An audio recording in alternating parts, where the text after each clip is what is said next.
Thank you for listening to my daddy's podcast. Hey, don't let these tears fool you. It's all dog around this mug. I'm good.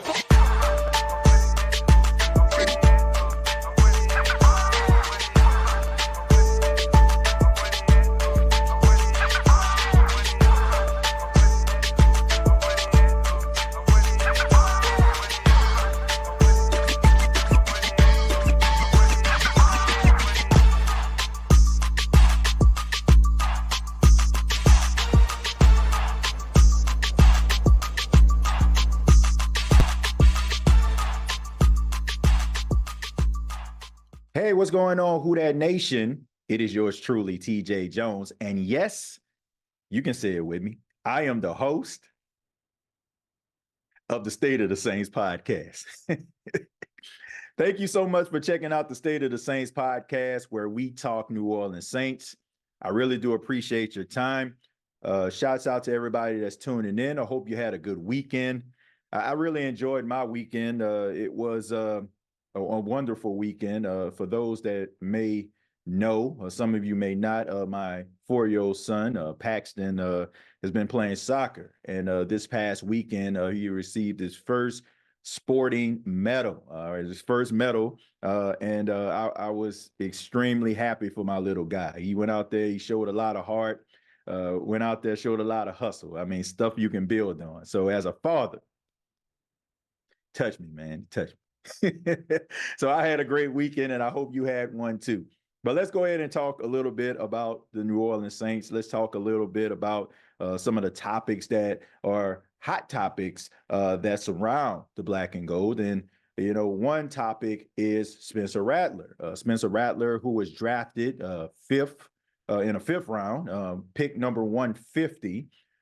He goes to the New Orleans Saints, and you know, ever since he was drafted by the New Orleans Saints, Saints Twitter has been going insane. You know, everybody has an opinion about Spencer Rattler. Whether you're excited about his upside and the potential that he has, what he can bring to the New Orleans Saints when it comes to the future of the team, or you're on the fence about him because of some of the things that you've learned about him and some of the things that you've heard that was surrounding him throughout his collegiate as well as his high school career. Now, for those that may not know, may not have followed Spencer Rattler, may not know that much about him, he was the number one quarterback in his recruiting class. He's from Phoenix, Arizona. He was the number one quarterback in the state of Arizona. Some people look at him as the greatest quarterback to come out of the state of Arizona. He put up over 11,000 passing yards. And, you know, he was that number one recruit. He goes to Oklahoma. He was the backup for Jalen Hurts when he first stepped on campus. But when Jalen Hurts left, of course, got drafted by the Philadelphia Eagles, it was Spencer Rattler's time to shine. And he showed a lot of promise. He showed a lot of zip on the ball. He gave Sooner fans something to be excited about his first year. And people were anticipating him being the future, of the Oklahoma Sooners football team, right? And, of course, his second year, he didn't live up to the hype. It was a lot of up and down play, a lot of turnovers. You know, people were wondering, like, was he grasping the offense? You had Sooner fans chanting for Caleb Williams, who was his backup at the time. So it was not a really good look. And, of course, Lincoln Riley, who was the head coach of Oklahoma at the time, goes to USC, takes Caleb Williams with him.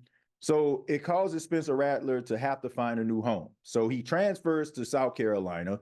He plays 2 years there, and it's a lot of up and down, right? His first year there, he had some turnovers. I want to say he had 18 touchdowns, 12 picks. But his final year, he had 18 touchdowns. He had 8 interceptions. South Carolina were trying to figure it out, didn't have an offensive line, didn't have a running game. And this isn't something that I read about. This is something that I know. I stay in South Carolina. I stay in Myrtle Beach, which is 2.5 hours away from Columbia, where South Carolina plays. So I kind of keep up with South Carolina football. But nonetheless, he gets drafted in the 5th round by the New Orleans Saints. You had some front office people from other teams saying that they didn't want to touch him because of some of the things that they saw that surrounded him. One thing in particular was the docuseries that kind of focus on him when he was in high school called Beyond the Lights QB1. And there was some video footage of him throwing a ball to some wide receivers, and those wide receivers weren't catching it. I can't believe you said that was my fault. You missed so many passes, I missed bro. maybe 3. Yeah, I know. And that cost us the game. You know, you're like, you know what, guys, that's on me. Instead of saying, you know what, Caleb, you suck. Here we go again. Because that's all I hear. You're like, Caleb, that's on you. Jack, Maddie, you suck. That's all I'm hearing. Marcus, when have I thrown you a horrible ball? What did you just do in one-on-ones? You were just like, on you. Exactly. Because you suck. Why don't you try to pick me up, right? So some GMs feel like a tiger never changes stripes. And because of that, you have some Saints fans out there that may feel the same exact way. Look, when you have a quarterback who is told he is great, who is told he's exceptional, and nobody really tells him no, sometimes you become arrogant. Sometimes you become full of yourself. Sometimes you feel like your stuff don't stink. And you have to go through some levels of adversity. Now, we've seen stories where guys have been in this situation and they can't rise above it. But the best thing I feel that happened to Spencer Rattler is that he had to overcome adversity in order for him to get to this point, including him being a 5th-round draft pick. So if you combine all that, that provides a huge chip on the shoulder of Spencer Rattler. Now, I will say this. If Spencer Rattler has not learned his lesson from the mistakes that he made in his past, then I'm out on Spencer Rattler. But from what I know and the talent that he possessed, I'm extremely excited about the future of the New Orleans Saints.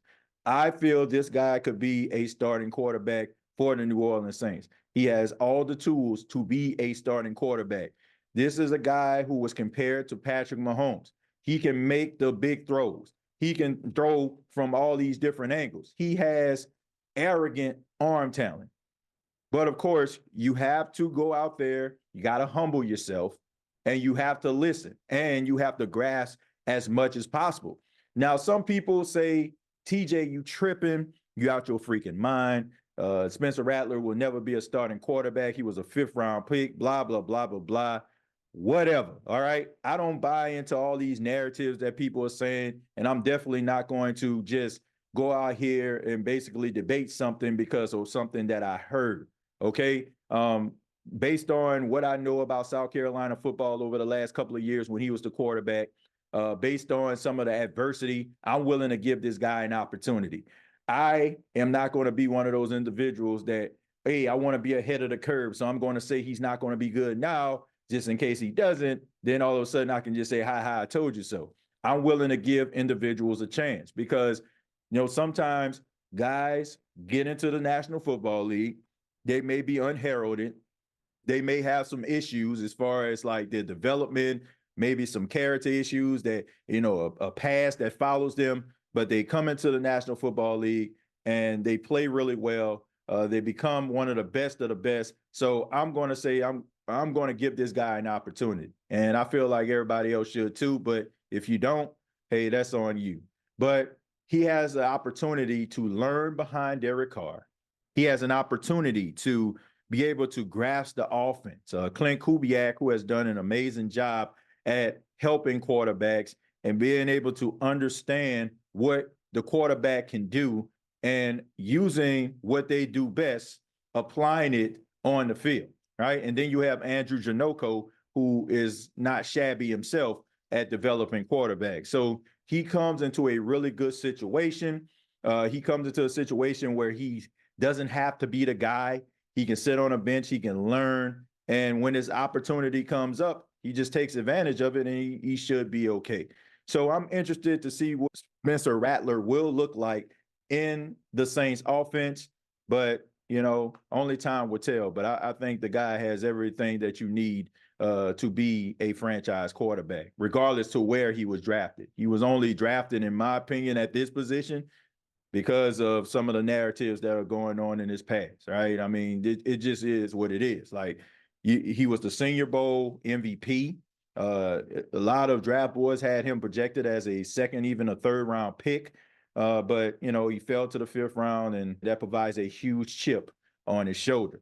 But let's go ahead and move on. Let's move on. The Saints decided to pick up another undrafted rookie, TJAY Jeffcoat played 3 seasons with Mizzou before he transferred in his final year to Arkansas. His final year at Arkansas, he had 4 sacks. He's a guy that's extremely busy. He's a guy that's extremely active. Now, there is a little bit of a downside to Jeffcoat. Jeffcoat kind of struggles a little bit when it comes to running, setting the edge. He's a guy that has a high motor. He'll get after the quarterback. He has the speed. He ran a 4.6 at the combine. He does have some things he needs to work on, and that's the reason why I feel like he went undrafted. But this could be one of those situations where a guy can develop into a really solid pass rusher, but it's going to take some work. I think he's definitely worth taking a flyer on, and I like the way that the Saints have been thinking. You look at some of the undrafted guys that the Saints have picked up after the draft, running backs, mostly, some offensive linemen, some guys that are diamond in the rough when it comes to pass rush. Look, the Saints are trying to revamp this team, and I like the way that they did it. They didn't try to overexert themselves in the draft. They didn't try to trade up and do all these different things and sacrifice in the future. They went for what they knew. They did their due diligence, and they wanted it to pay off. And I think that is the reason why Saints fans are very, very excited about this draft class, because they did not complicate things at all. And if you can find yourself a diamond in the rough like a TJAY Jeffcoat or one of these other talented undrafted rookies, we know that the Saints do a good job. There's always that undrafted guy that stands out every single year. And not only does he stand out, but he becomes a key contributor. I mentioned on the last episode a couple of years ago, Deontay Hardy was the bright spot. And then a few years later, Rashid Shaheed became that bright spot. Both undrafted guys, but there were 2 guys that the Saints relied on. For a short period of time, Deontay Hardy was the Saints' leading receiver.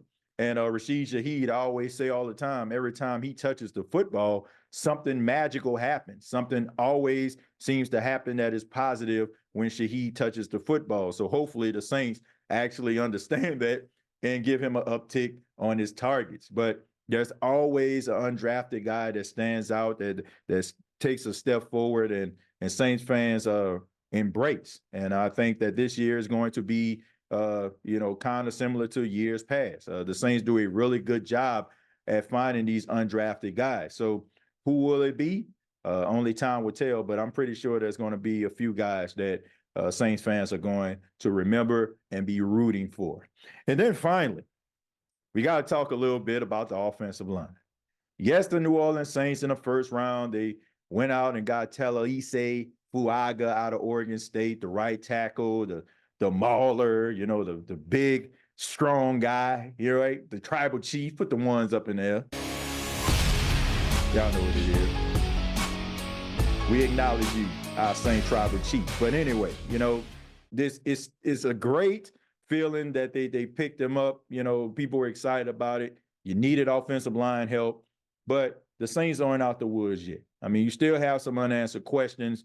We still don't know the status of Ryan Ramczyk, the all-pro right tackle for the New Orleans Saints. We still don't know how the development of Trevor Penning is going. You got Cesar Ruiz, you got Eric McCoy, but outside of that, you don't know what the heck you have, right? But there's still some guys that are out there that can actually come to the New Orleans Saints and provide a little bit of help. Now, they did in free agency get Ali Udoh, who played for the Minnesota Vikings. He probably will get opportunity to start, especially since James Hurst is no longer with the team. But the question is, who is going to play left tackle? I mean, if Ryan Ramczyk can't play, and all signs are leading to that to be the case, you know that you're going to have Fuaga at right tackle. But who is going to play left tackle? Mekhi Becton, the former New York Jet offensive lineman, who a lot of Saints fans as well as onlookers felt that he would be a good fit for the New Orleans Saints, especially with some of the issues that they have. Well, he signed a 1-year deal with the Philadelphia Eagles. So there's a very few offensive linemen that are still out there, but there's one that played with the Saints, got drafted by the Saints, and that is Andres Pete, who is still a free agent. Andres Pete did go visit the Tennessee Titans, but he walked away without a contract, and he's still out there on the street. Now, this is crazy because we know throughout the years, Saints fans have a love, I won't say hate, but it's a complicated relationship between Saints fans and Andres Pete. Andres Pete, a lot of up and down play. We know that the Saints drafted him a few years back, came out of Stanford. He played left tackle, but throughout his Saints career, he played along the line, which is a testament to Andres Pete's intelligence. First off, he went to Stanford, so you can't be no dummy going to Stanford, But he's intelligent, right? I mean, so he's smart enough to play alongside the offensive line. I mean, he played at every position, which is amazing. But in his final year under contract for the New Orleans Saints, he played left tackle, and he played pretty solid. Played pretty solid as a left tackle, no real issues, and that is the reason why Saints fans are actually clamoring for Andres Pete, right? They're hitting him with the hey, big head, right? So I told her I was getting ready to leave. That's when she started begging her brother to stay. Look who come begging a brother to stay, right? Saints fans. But anyway, Andres Pete is the guy out there that Saints fans are looking at. And I think that it's only right that you bring back Andres Pete. Andres Pete, who took a little bit of a pay cut last season in his final year. I think that you need to go out here and get this man his money, pay him, and give him opportunity to come back to the team to help this offensive line. Now, I'm not saying a long-term deal. Maybe you can sign him to a 1 or 2 year deal, but make sure that you have him a part of this team, because right now, too many question marks. And you're bringing in a new offense, a new scheme, and the way that you want to run the football, you're going to need those maulers on the offensive line. You're going to need those guys to come in and be able to open up holes in order for these running backs to run through, and also be able to pass protect for Derek Carr. So Andres Pete will be my top priority. You also have Trey Turner, who the Saints signed, but unfortunately, I want to say maybe a day after he signed, luckily for him, he ended up getting hurt and he was out for the season. So I still feel like Trey Turner could be a rotational guy on your team. I'm pretty sure he doesn't look at himself that way. He's probably going to come in and really put his best foot forward to start. But that's a good problem to have. You got to be able to fix this offensive line. You got to know what you have in Trevor Penning, which I'm pretty sure the Saints do. They know more about Trevor Penning than we know. The only thing that we can hope is Trevor Penning takes a step forward and live up to that potential. You were a first-round pick, and Saints fans, as well as the front office and coaching staff, want him to be able to live up to that moniker, live up to that tag of being a first-round pick. And, you can say whatever you want about Trevor Penning. You can say, oh, man, he got hurt his rookie year was more of a red shirt year. Second year, he didn't even see the field. I mean, he couldn't even get in on the jumbo. So that tells us that you just think that, he isn't anywhere near where you need him to be. But this year, it is make it or break it for Trevor Penning. You can make an argument about some of the coaching staff that the Saints had, letting those guys go. Maybe they didn't do a really good job at developing these players. So you have yourself a brand new coaching staff. You did your due diligence. You did the interviews. We knew how long it took for the Saints to be able to put this coaching staff together.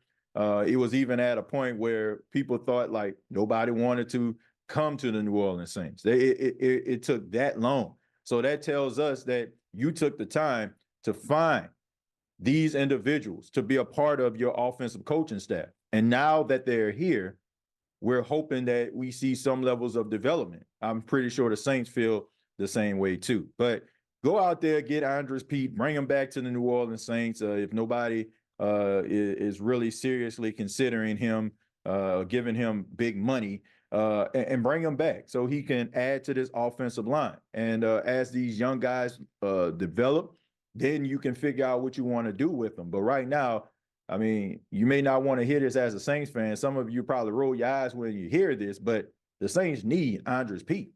They need him. And, you know, as soon as they learn that, probably going to be the better. I'm pretty sure they do. But thank you all so much for checking out the State of the Saints podcast. Really do appreciate it. Much love to you. I ask that you subscribe to the YouTube channel, youtube.com, search the State of the Saints podcast.